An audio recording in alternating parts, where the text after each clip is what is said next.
Alaikum everyone. This video is the start of the course Abstract Algebra. Firstly, we will study the group theory, then we will study about ring theory, and gradually we will study field theory and so on.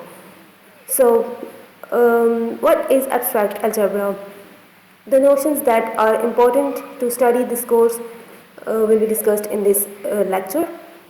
What we study in this subject and what are algebraic structures and the things like that.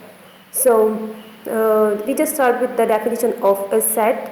What is set?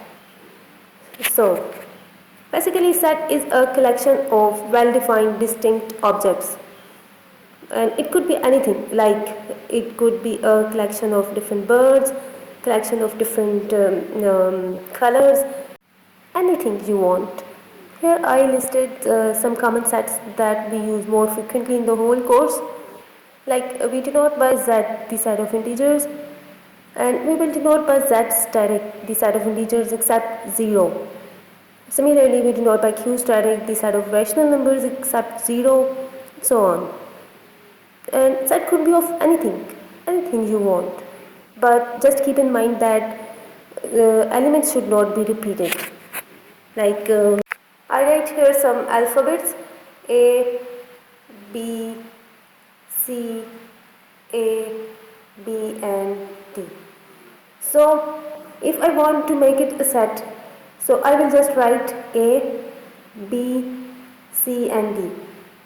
Just now this is a set. Sets can be finite or they can be infinite.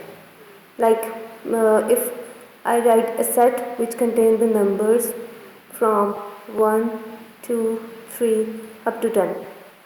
So this is a finite set. And if I write the set of positive integers which contain the numbers from 1 to up to infinity. So this is the case of infinite set. Okay, so now we will move towards our next definition, that is about binary operation. Let's see what is binary operation. So binary operation is actually defined on a non-empty set, and it's just a function from g cross g to g that assign each ordered pair of elements of g an element of g. What does it mean? Okay, in layman language we say operating two elements of a set with respect to some operation, and the result is again in the same set. So this is binary operation. Alright, let me show you a whiteboard.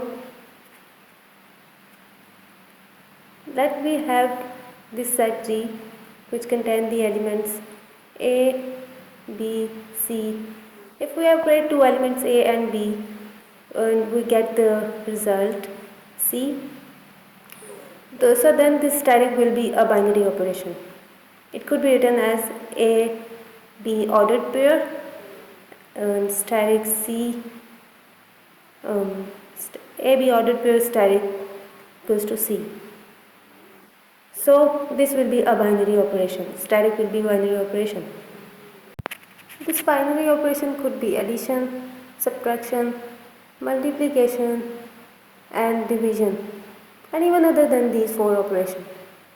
Now we take the set of natural numbers which contain the elements 1, 2, 3 up to so on, and we take operation on this set, that is set of operation of addition, and we take two elements from this set 3 and 5. We operate these two elements with respect to addition and we get 8. That is the element of natural numbers. So now we take two other elements 7 and 9, let's say 9. The result is 16. That is again a natural number. So what does it mean? This addition is a binary operation. We can take any two elements from natural numbers, and when we operate them with respect to addition, we get another element C, that is the again a natural number. So it means set of integer is closed under addition. Now what if I change this operation? Let's say we take the operation of subtraction, and we take the element 2 and let's say 1. When we operate these two elements with respect to subtraction, we get 1. That is again a natural number. But can we say this subtraction is now a binary operation? No, we have to take some other elements. Let's say 3 and 5. Now their difference is -2.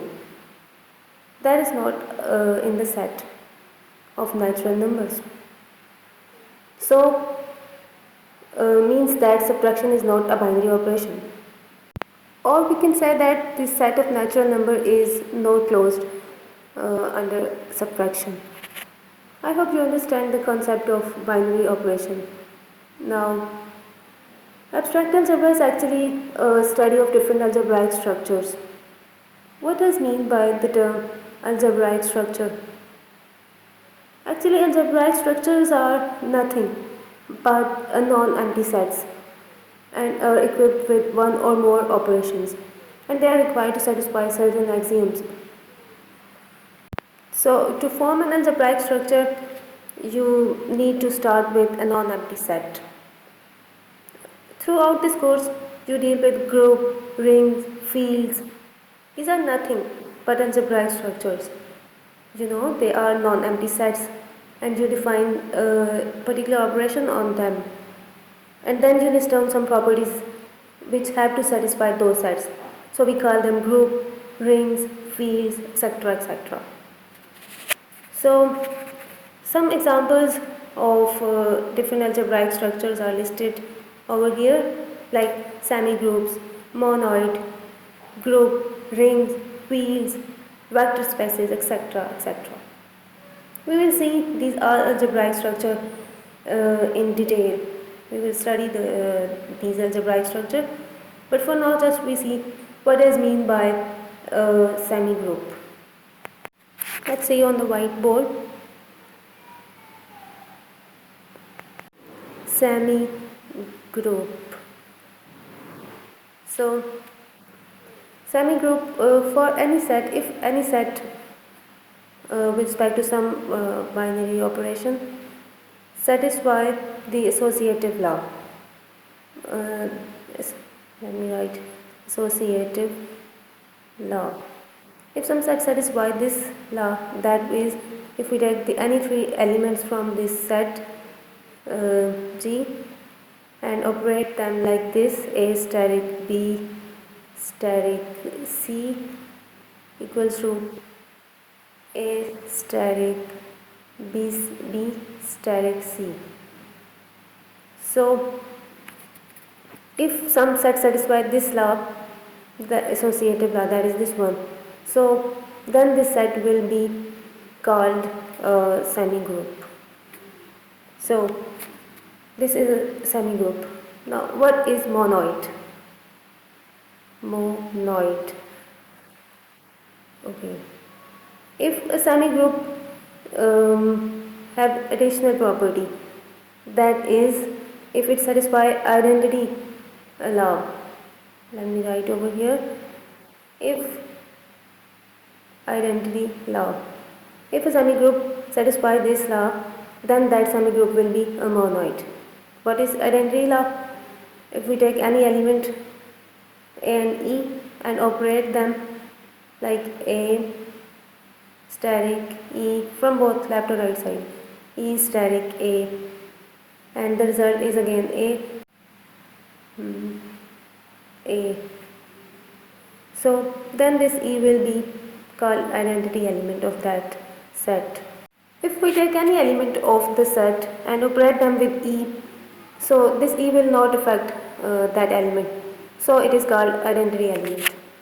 Next we see what is group. So what additional property is there in a group? Do let me know in the comment section. In the next video we will study about a group, its definition and its different properties. I hope you understand today's lecture. Thank you for